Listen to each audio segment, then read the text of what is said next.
Friends எல்லாருக்கும் வணக்கம். இன்றைக்கி என்ன வீடியோ பார்க்க போகிறோன்னா, இன்றைக்கி வந்து தேய்பிறை பஞ்சமி. நான் புது வீட்டுக்கு வந்து ஃபஸ்ட்டு தேய்பிறை பஞ்சமி இது. நான் எப்பயும் போல் நாகேஸ்வரன் கோயிலுக்கு தான் பஞ்சமிக்கு வருவேன். அதே மாதிரி இந்த தடவையும் நான் பஞ்சமிக்கு நாகேஸ்வரன் கோயிலுக்கு தான் வந்தேன். கோயிலுக்கு வந்துட்டு அபிஷேகம்லாம் பார்த்து முடிச்சுட்டு, தீபாவளிலாம் பார்த்து முடிச்சுட்டு, சாமியை மனவருக ஒரு வேண்டுதல் வச்சு நான் வேண்டியிருக்கேன். அது நல்லபடியாக நடக்கணும் அப்படின்ட்டு. கண்டிப்பாக நடத்தி கொடுப்பாங்க வராகி அம்மா. எனக்கு 100% நம்பிக்கை இருக்குது.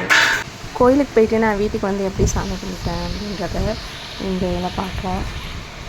ஃபஸ்ட்டு நல்ல விளக்கு பக்கத்தில் 2 சின்ன குத்து விளக்கு ஏற்றி வச்சுட்டேன். இது வந்து செவ்வாய் வெள்ளிக்கிழமையில் நான் ஏற்றி வைப்பேன். பழைய வீட்டில் இருக்கும் போது நான் இப்படி செய்யலை, ஏன்னா இடம் பத்தலை. விளக்கு வைக்கிறதுக்கு ஒரு சிங்கிள் செல்ஃப் மட்டும்தான் இருக்கும். ஆனால் இங்கே அப்படி இல்லை, இங்கே நல்லாயிருக்கும்.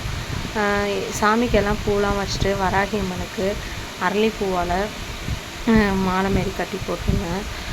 அதுக்கப்புறம் 5 முகம் கொண்ட விளக்குல நெய், இழுப்பெண்ணெய், நல்லெண்ணெய் 3 கலந்த மாதிரி சிகப்பு திரியில் வந்து விளக்கு வச்சுருந்தேன். நெய்வேத்தியமாக ஆப்பிளும் சாத்துக்குடியும் வச்சுருந்தேன். நேற்று ஒரு வேலையாக காலைல வெளில போனதுனால என்னால் எதுவும் செய்ய முடியல. ஈவினிங் 5 o'clock போல் தான் வந்தேன். வந்துட்டு உடனே ரெடி பண்ணது தான்.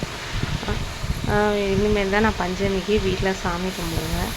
நீங்கள் பஞ்சமிக்கு எப்படி சாமி கும்பிடுவீங்கன்ட்டு கமெண்ட்டில் சொல்லுங்கள்.